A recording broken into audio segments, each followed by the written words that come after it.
Let us discuss atomic structure. Neat questions we will discuss. Yeah. Which of the following wave properties is proportional to energy of electromagnetic radiation? சரி, electromagnetic ரேடியேஷனுடைய wave characteristics கேட்குறாங்க. Electromagnetic ரேடியேஷனுக்கு wave characteristics என்னன்னு பார்த்தீங்கன்னா frequency சொல்லலாம்,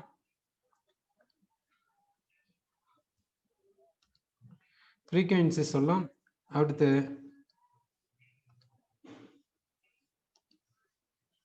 frequency சொல்கிறோம், wave length சொல்கிறோம், wave number சொல்கிறோம், அடுத்து இந்த வேவ் நம்பர் சொல்கிறோம், எனர்ஜி, இது எல்லாமே வேவ் கேரக்டரிஸ்டிக்ஸ். அப்போ என்ன சொல்லணும்னாக்கா அந்த வேவ் கேரக்டரிஸ்டிக்ஸ் என்று சொல்லும் போது இந்த வேவ் நம்பரை சொல்லலாம். சரி, அதாவது இங்க வேவ் கேரக்டரிஸ்டிக்ஸை சொல்லியிருக்கோம். இங்க என்ன சொல்லியிருக்காங்கன்னா எந்த wave property energy of electromagnetic ரேடியேஷனுக்கு டைரக்ட்லி ப்ரொபோர்ஷனல் அன்ட்டு சொல்லியிருக்காங்க. அப்போ energy is equal to h நியூன்னு சொல்றோம். அப்போ E is directly proportional to நியூன்னு சொல்றோம். அடுத்து நியூ என்ற இடத்துல என்ன சப்ஸ்டியூட் பண்ணலாம்னா c by லாம்டாவை சப்ஸ்டியூட் பண்ணலாம். ஏன்னா c is equal to new lambda. இப்போ இந்த 1 by லாம்டாவை என்னன்னு சொல்லலாம்னா hc 1 by லாம்டாவை நியூ பார்னு சொல்லலாம். அப்போ E is proportional to nu bar என்னன்னா வேவ் நம்பர். அப்போ எந்த வேவ் கேரக்டர் இந்த எனர்ஜிக்கு டைரக்ட்லி ப்ரொபோர்ஷனல் சொல்லும் போது வேவ் நம்பர்ன்ட்டு சொல்றோம். சரி, அடுத்து இப்போ இங்க பாத்தீங்கன்னா இங்க ஃப்ரீக்வன்சி கேட்டிருக்காங்க. ஃப்ரீக்வன்சி என்ன கொடுத்துருக்காங்கன்னா பீரியட் கொடுத்துருக்காங்க. ஃப்ரீக்வன்சி கேட்குறாங்க, பீரியட் கொடுத்துருக்காங்க. பீரியடுக்கு டைம், பீரியடுக்கு யூனிட் செகண்ட், ஃப்ரீக்வன்சிக்கு பர் செகண்ட் தானே. அப்போ இதை ரெசிப்ரோக்கல் எடுத்துக்கணும். அப்போ frequency is equal to 1 by time period. அப்போ 1 by டைம் பீரியடை சப்ஸ்டியூட் பண்ணுறோம். 2 × 10⁻⁻10 செகண்ட் சப்ஸ்டியூட் பண்ணுறோம். அப்போ நமக்கு என்ன கிடைக்குதுன்னா ஃப்ரீக்வன்சி கிடைக்குது. ஃப்ரீக்வன்சி என்னன்னு சொல்கிறோன்னாக்கா சோன்ஸ்ன்னு சொல்கிறோம். ஃப்ரீக்வன்சிக்கான யூனிட் என்ன வரணும்னா பர் செகண்ட் வரணும். ஸோ தட் இங்கே செகண்ட் கொடுத்துருக்காங்க, இது வேண்டாம். ஸோ பர் செகண்ட் எடுத்துக்கலாம்.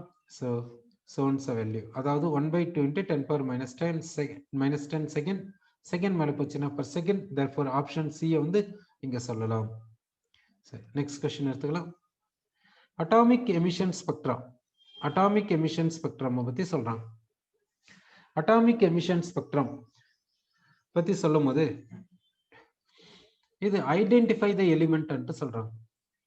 அட்டாமிக் ஸ்பெக்ட்ரம் என்னன்னு சொல்லுவாங்கன்னா ஃபிங்கர் பிரிண்ட் ஸ்பெக்ட்ரம் கூட சொல்லுவாங்க. ஏன்னா ஒருத்தருடைய ஃபிங்கர் பிரிண்ட் இன்னொருத்தருடைய ஃபிங்கர் பிரிண்டோட ஒத்து போகாது. அது போல இந்த அட்டாமிக் ஸ்பெக்ட்ரமும் ஒரு எலிமெண்ட்டினுடைய அட்டாமிக் ஸ்பெக்ட்ரம் இன்னொரு எலிமெண்ட்டினுடைய அட்டாமிக் ஸ்பெக்ட்ரமோட ஒத்து போகாது. அதனால தான் அட்டாமிக் ஸ்பெக்ட்ரம் ஐடென்டிஃபையிங் எலிமெண்ட் சொல்லலாம்.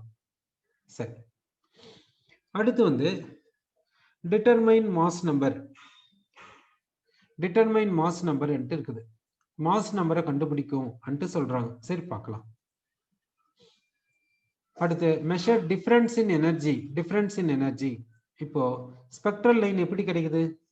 ஹையர் லெவல்ல இருக்கக்கூடிய எலக்ட்ரான் லோயர் லெவலுக்கு ஜம்ப் பண்ணும்போது குவாண்டம் எமிட் பண்ணும். அந்த குவாண்டத்தினால தான் ஸ்பெக்ட்ரல் லைன் கிடைக்கும். அப்போ ஹையர் எனர்ஜி லெவல்ல இருக்கிற எலக்ட்ரான் லோயர் எனர்ஜி லெவலுக்கு ஜம்ப் பண்ணும்போது குவாண்டம் எமிட் பண்ணுது பாருங்க. அந்த குவாண்டத்தினுடைய எனர்ஜி எப்படி இருக்கும்? டிஃபரன்ஸா தானே இருக்கும். அப்போ இந்த டிஃபரன்ஸை மெஷர் பண்ணுதுன்னு தானே அர்த்தம். அப்படின்னா energy of spectral line is nothing but என்னன்னு சொல்லலாம், அந்த எனர்ஜி டிஃபரன்ஸ் சொல்லலாமா இல்லையா? சொல்லலாம். அடுத்து அயனைசேஷன் எனர்ஜி. அயனைசேஷன் எனர்ஜின்னு என்னன்னு சொல்ல வரோம்? இப்போ ஹைட்ரஜன் ஆட்டம் எடுத்துக்கலாம். இதனுடைய எனர்ஜியை கால்குலேட் பண்றதுக்கு என்ன ஃபார்முலா சொல்றாங்கன்னா -13.6 Z²/n² எலக்ட்ரான் வோல்ட் பர் ஆட்டம். இதுதான் ஃபார்முலா. இப்போ ஹைட்ரஜன் ஆட்டம் பண்ணும்போது அதுக்கு அட்டாமிக் நம்பர் எவ்வளவுன்னா 1. என்னன்றது ஃபர்ஸ்ட் லெவல்னு எடுத்துக்கலாம்.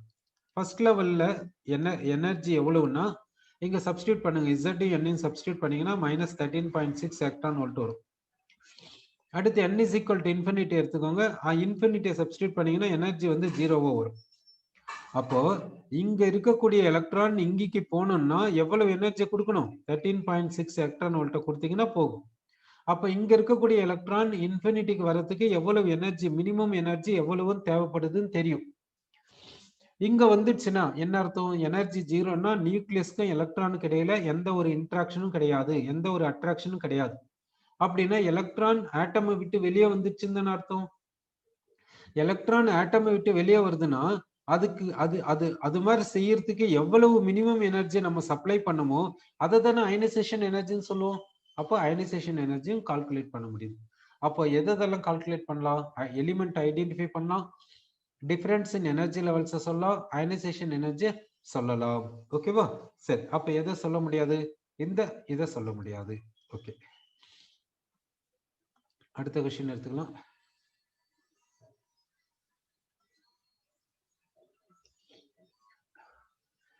Which of the following relates to light as wave motion? இங்க வந்து லைட்டுக்கு வந்து வேவ் மோஷனை பத்தி சொல்றாங்க. வேவ் மோஷன் என்ன சொல்லனாக்கா, இங்க டைஃப்ராக்ஷன் எக்ஸ்பெரிமெண்ட்டோ இன்டர்ஃபரன்ஸ் எக்ஸ்பெரிமெண்ட்டோ ரெண்டுமே வேவ் நேச்சரை தான் சொல்லுது. இந்த டைஃப்ராக்ஷன் எக்ஸ்பெரிமெண்ட்டோ இந்த இன்டர்ஃபரன்ஸ் என்ற எக்ஸ்பெரிமெண்ட்டோ ரெண்டுமே வேவ் நேச்சரை பத்தி தான் சொல்லுது. பார்ட்டிகல் நேச்சர் பத்தி எது சொல்லுது? பிளாக் பாடி ரேடியேஷன் சொல்லுது, போட்டோ எலக்ட்ரிக் எஃபெக்ட் சொல்லுது. பிளாக் பாடி ரேடியேஷனோ போட்டோ எலக்ட்ரிக் எஃபெக்டோ பார்ட்டிகல் நேச்சரை பத்தி சொல்லுது.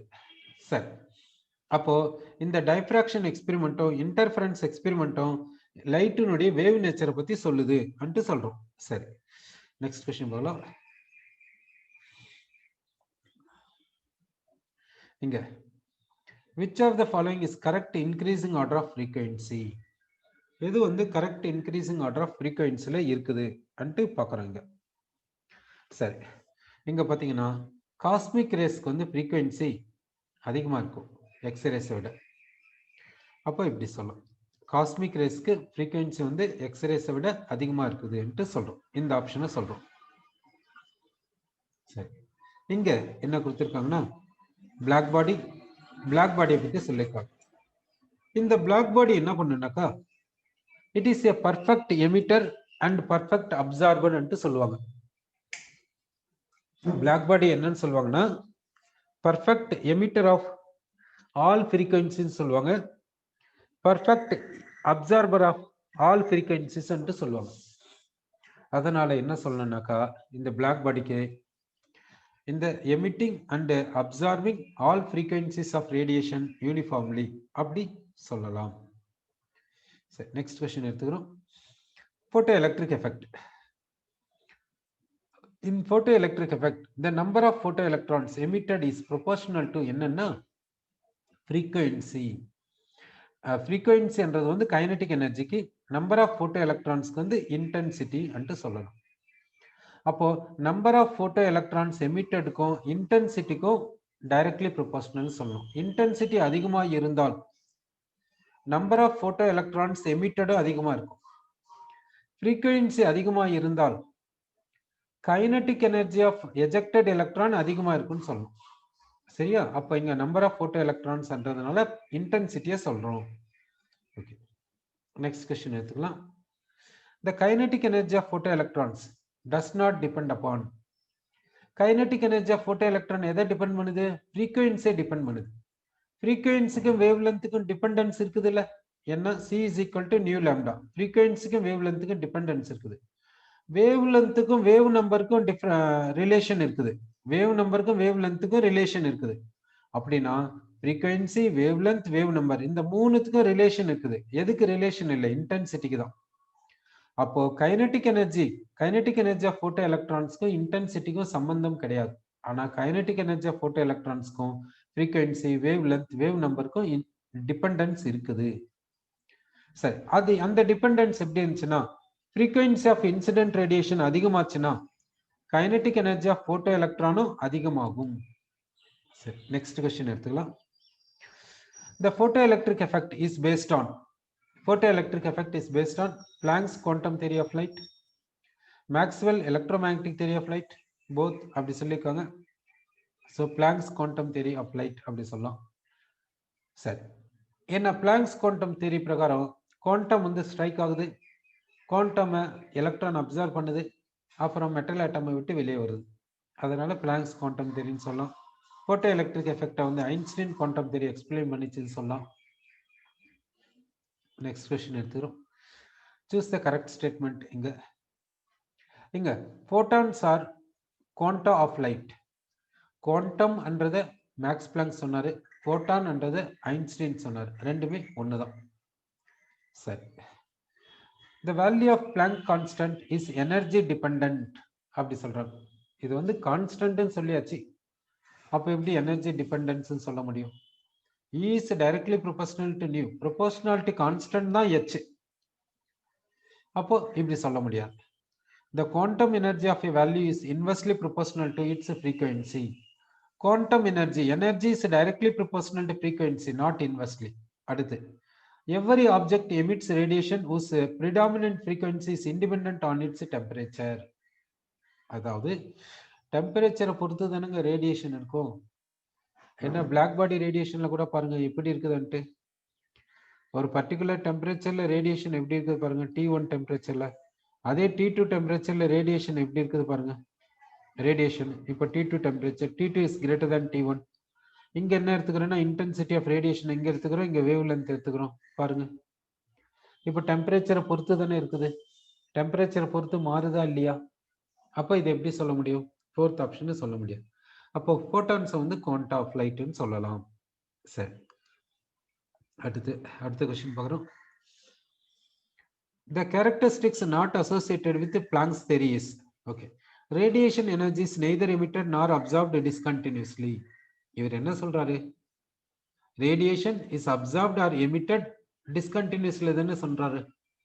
அப்ப இங்க வந்து முடியாதுன்னு சொல்றாங்களே, அப்போ இதுதான் incorrect statement. Radiation are associated with energy. ஆமா, ரேடியேஷன்ல எனர்ஜி பார்ட்டிகல்ஸ் இருக்கிறதுனால தானே வெயில்ல போனா கஷ்டமா இருக்குது.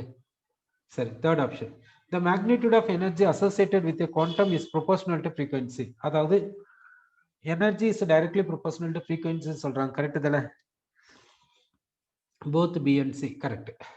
அப்போ இன்கரெக்ட் எதுன்னா இந்த இதுதான். இங்க என்ன சொல்லணும்னா இந்த நெய்தரையும் நாரையும் கேன்சல் பண்ணிடணும். Radiation is absorbed or emitted discontinuously என்றதான் கரெக்ட். அடுத்த கொஸ்டின் பார்க்கலாம்.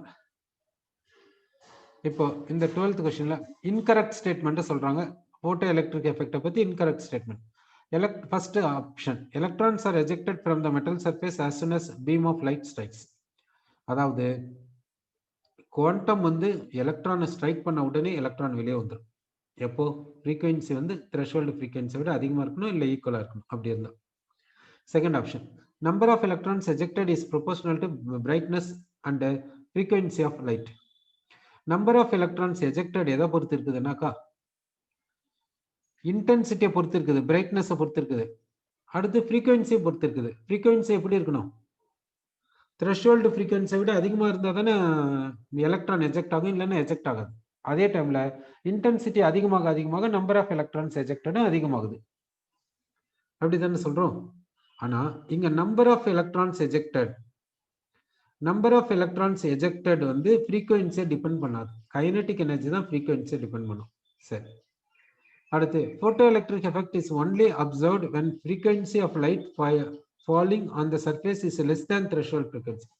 frequency less than threshold frequency இருந்தா போட்டோ எலக்ட்ரிக் எஃபெக்ட் நடக்காது.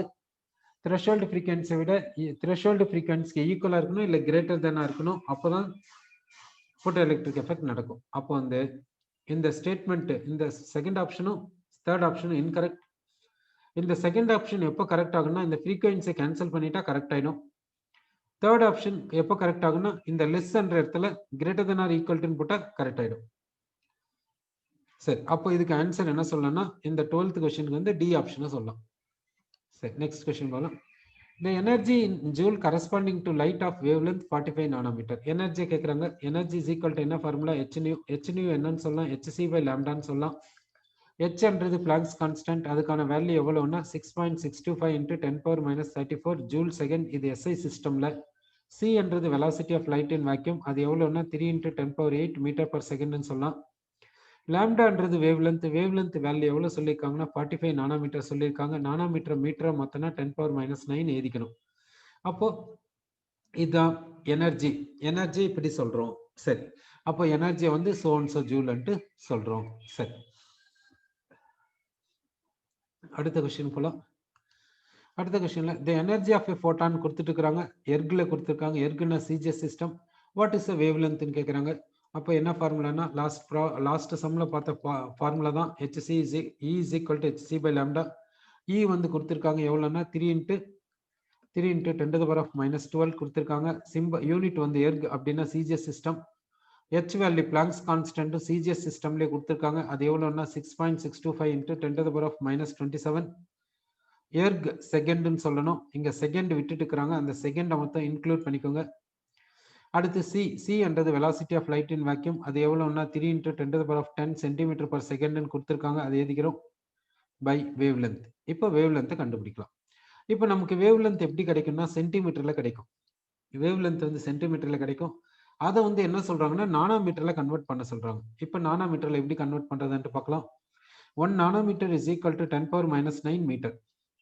அப்போ 1 nanometre is equal to 10⁻⁻7 centimetre. ஏன்னா ஒரு மீட்டர்ல 100 சென்டிமீட்டர் இருக்கும்ல, அதனால 10⁻⁻7 சென்டிமீட்டர். ஸோ இந்த ரிலேஷன் பிரகாரம் இந்த சென்டிமீட்டர் இப்போ நானோமீட்டரை மாற்ற போறோம். அதுக்காக இந்த சென்டிமீட்டர் எழுதிக்கணும். இதை 10⁻⁷ டிவைட் பண்ணிட்டீங்கன்னா உங்களுக்கு என்ன கிடைக்கும்னா நானோமீட்டர் கிடைக்கும். ஓகே, அப்போ இப்போ வேவ் லென்த் எதுல சொல்லியிருக்கோம்னா நானோமீட்டர்ல சொல்லியிருக்கோம். ஸோ இவ்வளவு வேல்யூ வருது. வேவ் லென்த்தை நானோமீட்டர்ல சொல்லியிருக்கோம். அடுத்த கொஸ்டின் போலாம். A light of wavelength lambda is observed. It emits two radiations of wavelength lambda1 and lambda2. What is the relation among them? அப்படி கேட்குறாங்க. சரி, இப்போ energy of quantum observed is equal to energy of quantum emitted plus energy of quantum emitted அப்படி சொல்லலாம். எப்படி இது possibility? எப்படி இப்படி சொல்லலாம்? ஒரு குவாண்டம் அப்சர்வ் பண்ணிட்டு எப்படி 2 குவாண்டம் கொடுக்க முடியும் என்றதை பார்க்கலாம். இப்போ ஹைட்ரஜன் ஆட்டம் நான் எடுத்துக்கிறேன். அதுல n is equal to 1 எடுத்துக்கினா first லெவல்ல அதுக்கு எனர்ஜி எவ்வளவுன்னா -13.6 எலக்ட்ரான் வோல்ட். சரி, தேர்ட் லெவல்ல அதுக்கு எனர்ஜி எவ்வளவுன்னா -1.5 எலக்ட்ரான் வோல்ட். செகண்ட் லெவல்ல ஹைட்ரஜன்ல இருக்கக்கூடிய எலக்ட்ரானிக் எனர்ஜி எவ்வளவுன்னா -3.4 எலக்ட்ரான் வோல்ட். இப்போ எலக்ட்ரான் வந்து கரெக்டா கிரவுண்ட் ஸ்டேட்ல இருக்குது, ஃபர்ஸ்ட் லெவல்ல இருக்குது. இதுக்கு நான் என்ன பண்றேன்னா இதுக்கு ஒரு குவாண்டம் கொடுக்குறேன். எந்த குவாண்டம் நான் கொடுக்க போறேன்னா நான் கொடுக்கக்கூடிய குவாண்டத்தினுடைய எனர்ஜி எவ்வளவுன்னா 12.1 எலக்ட்ரான் வோல்ட் கொடுக்குறேன். அப்படி கொடுத்தா என்ன பண்ணுன்னா இந்த எலக்ட்ரான் இந்த குவாண்டம் அப்சர்வ் பண்ணிக்கின்னு எங்கிக்கு வந்துருன்னா n is equal to 3 இந்த இடத்துக்கு வந்துடும். சரி, இங்க வந்து அப்சார்ப்ஷன். இப்போ என்ன பண்ணுதுன்னா இந்த எலக்ட்ரான் எக்ஸைட்டட் ஸ்டேட்ல இருக்கிறதுனால இது அன்ஸ்டேபிளா இருக்குது, அதனால டி எக்ஸைட்டேஷன் போகுது. ஃபர்ஸ்ட் என்ன பண்ணுதுன்னா 3ல இருந்து 2க்கு வருது. அப்போ இது குவாண்டம் எமிட் பண்ணும். அந்த குவாண்டத்துக்கு எனர்ஜி எவ்வளவு இருக்குன்னா 1.9 எலக்ட்ரான் வோல்ட் இருக்கும். இதனுடைய டிஃபரன்ஸ் இந்த தேர்டு செகண்டுடைய டிஃபரன்ஸ். 2க்கு வந்த பின்னாடி எலக்ட்ரான் 1க்கு ஜம்ப் ஆகுது. அப்போ இது குவாண்டம் எமிட் பண்ணுது. அந்த எமிட் பண்ண குவாண்டத்தினுடைய எனர்ஜி எவ்வளவுன்னா 10.2 எலக்ட்ரான் வோல்ட். இப்போ இந்த 10.2 1.9 ஆட் பண்ணுங்க, 12.1 வருதா இல்லையா? அதனால இப்படி எழுதியிருக்கும் energy of quantum observed equal to emitted 2 quantas. அந்த 2 குவாண்டாஸ் எனர்ஜி ஆட் பண்ணா அப்சார்ப்ஷன் வந்துடும். சரி, அப்சார்ப்ட் வந்து எவ்வளவுன்னா HC by lambda. எமிட்டட் என்னன்னா HC by lambda 1, இன்னொன்னு வந்து HC by lambda 2ன்றது இன்னொன்னு. இப்போ HCயை கேன்சல் பண்ணிடுங்க. HCயை கேன்சல் பண்ணிட்டா என்ன வரும்னா 1 by lambda is equal to 1 by lambda 1 plus 1 by lambda 2 வருது. கரெக்டா? ஸோ இது போல வந்து இருக்குதுங்க. அப்போ 1 by lambda is equal to என்ன சொல்லலாம்னா 1 by lambda 1 plus 1 by lambda 2 இப்படிதான் இப்படி சொல்லலாம். சரி, இங்க அவங்க என்ன சொல்லியிருக்காங்க அன்ட்டு நம்ம பார்க்க போறோம். இங்க அவங்க என்ன சொல்லியிருக்காங்கனாக்கா இது போல ரிலேஷன் வருங்க. 1 by lambda is equal to 1 by lambda 1 plus 1 by lambda 2 இப்படி சொல்லலாம். லாம்டாக்கான ரிலேஷன் இப்படிதான் வரும். ஆனா இங்க பாத்தீங்கன்னா இங்க ஆப்ஷன்ஸ்ல பாத்தீங்கன்னா இந்த ஃபோர்த் ஆப்ஷனை பாருங்க, நியூமரேட்டர் டினாமினேட்டர் சேமா இருக்கிற மாதிரி தானே கொடுத்துருக்காங்க. அது மாதிரி எப்படி வரும்? சரி இருக்கட்டும், இதை சிம்பிளிஃபை பண்ணி பார்க்கலாம். இப்போ இந்த 1 by lambda is equal to denominator நான் என்ன பண்றேன்னா lambda 1 into lambda 2ன்னு எடுத்துக்கிறேன். அப்படி எடுத்துக்கினா இங்க வந்து lambda 2 வரும், இங்க வந்து lambda 1ன்னு வரும். அப்போ இது என்னன்னு சொல்லலாம்னா lambda 1 plus lambda 2 by lambda 1 into lambda 2 சொல்லலாம். அப்போ lambda is equal to எவ்வளவு சொல்லலாம்னா lambda 1 into lambda 2 by lambda 1 plus lambda 2 ன்னு சொல்லும். இதுதான் ரிலேஷன். ஓகேங்களா? ஸோ இந்த ரிலேஷன் வருது. வேவ் லென்த்துக்கான ரிலேஷன் இப்படி வருது. அதாவது லாம்டான்றது அப்சார்ப்ட், lambda 1 lambda 2ன்றது எமிட்டட். அதுக்கு வந்து lambda is equal to lambda 1 into lambda 2 by lambda 1 plus lambda 2 ன்ட்டு வருது. Okay, let us complete.